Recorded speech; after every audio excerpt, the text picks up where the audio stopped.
Los gobiernos locales somos actores clave en la construcción de un mundo más justo y solidario. Desde nuestros municipios impulsamos la cooperación internacional como herramienta de cambio real.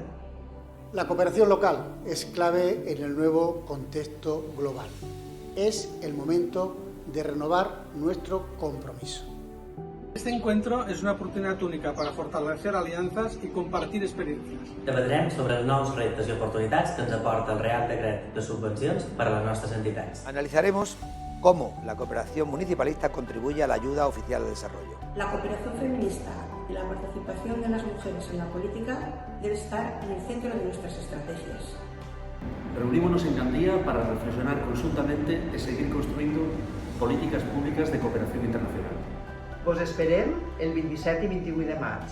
Suma al tercer encontre estatal de governs locals i cooperació internacional.